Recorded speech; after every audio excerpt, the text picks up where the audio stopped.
Medieval peasants living simple but free lives. Farmers working their own land and keeping what they grew. Communities governing themselves with minimal interference from nobles. Hollywood has turned feudalism into a quaint backdrop where lords were distant figures and common people had autonomy over their daily existence. The reality was totalitarian control disguised as a social contract. Real feudalism gave your lord legal ownership of your body, your labor, your children, and your future. The system wasn't a mutual obligation between equals. It was sophisticated exploitation where every aspect of peasant life generated wealth for nobles who contributed nothing except the threat of violence if you refused to comply. Medieval serfs weren't free farmers who paid rent. They were property bound to land they could never own, forced to work without pay, forbidden from leaving, and legally prevented from improving their situation. Once you understand what feudalism actually meant for common people, every movie village scene becomes a fantasy where nobody accounts for the systematic extraction of labor, wealth, and freedom that defined medieval social structure. Wake up in your peasant cottage and the lord's control began immediately. You didn't own your home. The Lord owned the land, the cottage, and legally owned your obligation to work that land. The dwelling you lived in was the Lord's property you occupied in exchange for labor.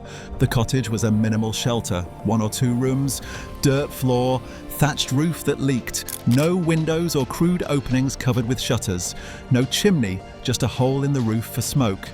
The animals lived inside with you during winter.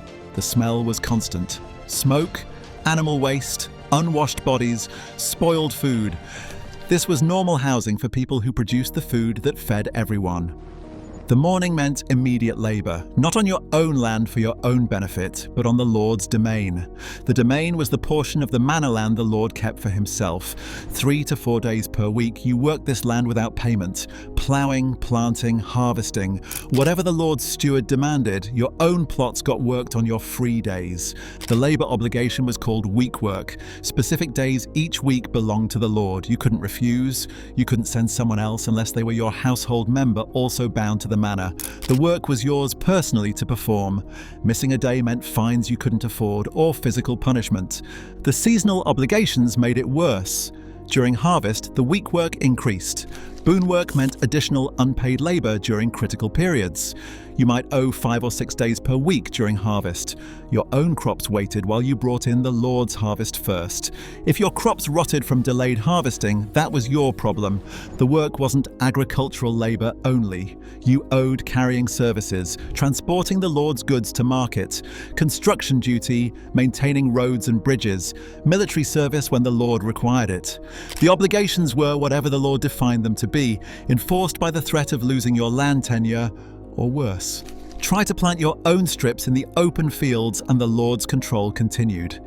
You didn't choose what to grow. The manor operated on a 3-field system determined by collective decision, but heavily influenced by the Lord's needs. 1 field wheat, 1 field barley or oats, 1 field fallow. The rotation was mandatory. The strips you worked were scattered across the fields, not consolidated plots, but multiple thin strips distributed throughout the manor's arable land. This made efficient farming nearly impossible, but ensured you couldn't isolate yourself from the manorial system. Your strips were surrounded by other people's strips. Cooperation was forced. Independence was prevented. The equipment you needed belonged to the Lord. The plough, the cart, the draft animals, you couldn't afford to own these yourself. You rented them from the Lord, paying in kind or in labor. The monopoly on equipment meant you were economically dependent even for basic farming. The mill where you ground grain was the Lord's property. You were legally required to use the Lord's mill and pay milling fees. Building your own hand mill was illegal. Using it was punishable.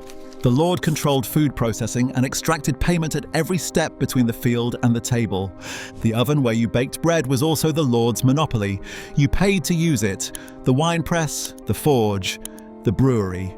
Every piece of equipment needed for daily life was the Lord's property rented to you at prices he set. The economic control was comprehensive. You couldn't produce anything without paying the Lord for the privilege. Finish your labor and try to sell surplus at the market. The Lord controlled that too. Markets required the Lord's permission and license. You paid fees to sell. The Lord took a percentage of transactions. Market day was when the Lord specified. Market location was where the Lord designated. The economic system funneled wealth upward at every exchange. The merchant tolls applied to anyone transporting goods through the Lord's territory. Roads, bridges, and river crossings all required payment. Moving goods from your field to the market involved multiple toll payments that ate into any profit. The transport infrastructure was designed to extract payment from economic activity. Try to improve your situation through marriage. The Lord controlled that too. Serfs needed the Lord's permission to marry. The permission cost money. Marrying someone from another manor cost more because you were removing labor from your Lord's land. The fee structure discouraged mobility and kept families bound to specific manors for generations. The marriage restriction was a legal right called merche. The Lord literally sold permission to marry. Daughters cost more than sons because marriage might mean her labor would be moved to her husband's manor. The fee schedule explicitly priced human reproduction as the Lord's economic asset. The inheritance was controlled through heriot. When your father died, the Lord took the best animal or possession as a death tax before you could inherit.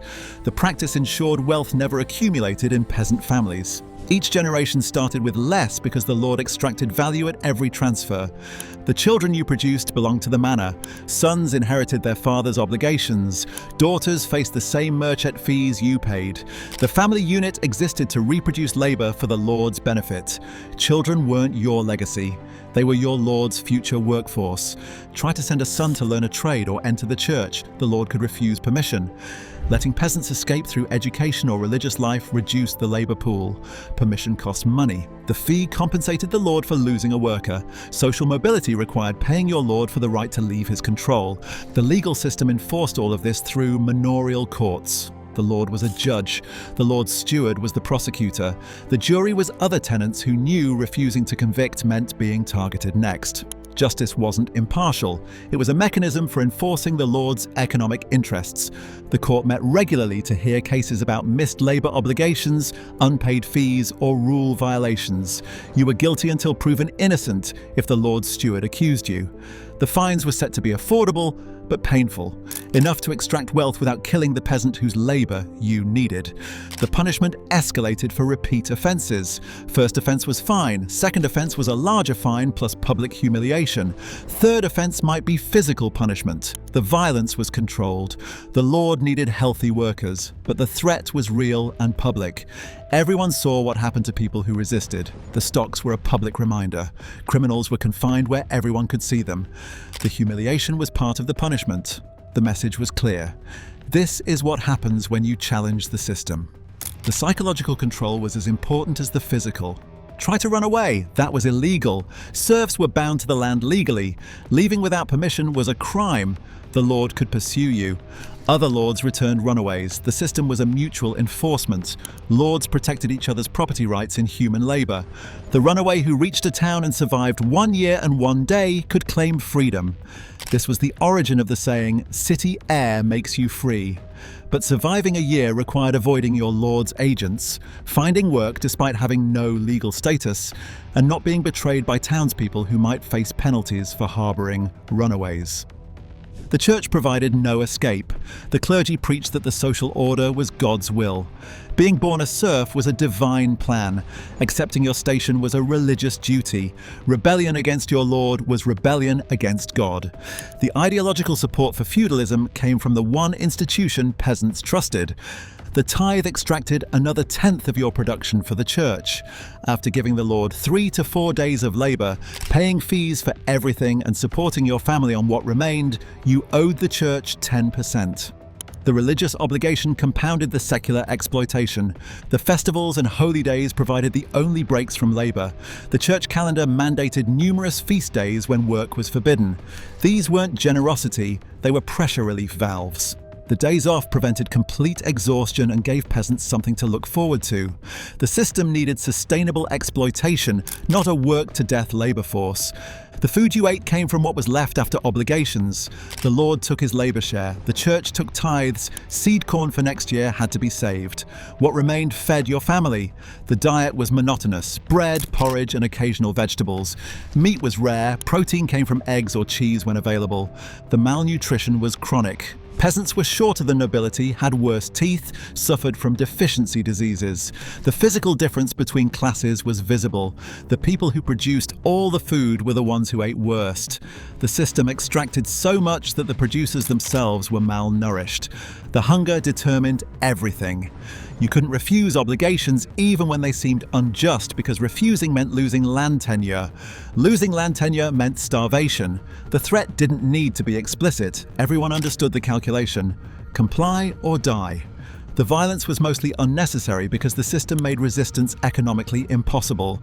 Occasional public punishments reminded everyone what happened to rebels, but most control was economic. You submitted because you couldn't afford not to. The chains were made of hunger and legal restrictions, not iron. The Lord's military force was small because it didn't need to be large. A dozen armed men could control hundreds of peasants when those peasants were scattered, exhausted from labor, malnourished, and knew that resistance meant their children would starve. The castle on the hill was a permanent reminder. The stone walls you could never afford to build. The armed men you couldn't fight. The wealth your labor created concentrated in one building while you lived in a smoke-filled cottage with a dirt floor. The visual representation of feudalism was a stone monument to inequality funded by your unpaid labor. The taxation added another layer. The lord paid taxes to his superior lord. He passed these costs to his peasants through increased fees and obligations. The feudal chain meant extraction at every level. The king taxed the duke taxed the count taxed the baron taxed you. The weight of the entire aristocratic class rested on peasant labor. The military obligations pulled men away during fighting season, which coincided with growing season. You owed military service when the lord required it. This meant leaving your crops to serve in his wars. The labor system barely left time to farm adequately. Then the Lord took you away from farming entirely to fight. The progression was a generational trap. You were born into obligations. You died with the same obligations. Your children inherited them. The system was designed to be permanent. Social mobility was legally restricted, economically impossible, and ideologically discouraged. You were born a serf. You died a serf. Your children would be serfs. Movies show medieval villages as quaint communities where peasants worked their land and nobles were distant figures. Real feudalism was a comprehensive control system where lords legally owned your labor, your family, your future, and extracted wealth at every point of daily life. Hollywood peasants seemed to own their cottages and farms. Real peasants were legally bound to land they could never own, living in houses they didn't own, working fields they couldn't leave, using equipment they had to rent. Films ignore that most of your week was unpaid labor for the Lord. Real peasants spent 3 to 4 days per week working the Lord's land before they could work their own strips. During harvest, the obligations increased to 5 or 6 days. Movies never show the economic monopolies. Real lords owned the mill, the oven, the forge, the market, and charged fees for everything. You couldn't produce or sell anything without paying the Lord multiple times. Hollywood peasants marry freely. Real serfs needed the lord's permission to marry and paid fees for the privilege. The fee structure explicitly treated human reproduction as the lord's economic asset to be controlled and profited from. Films suggest peasants could leave if they wanted. Real serfs were legally bound to manors. Running away was a crime. The lord could pursue runaways and other lords returned them. The system was mutual enforcement of human property rights. Feudalism wasn't mutual obligation or simple rent arrangement. It was totalitarian control disguised as a social contract. The lord owned your body through labor obligations, owned your family through marriage controls, owned your future through inheritance laws.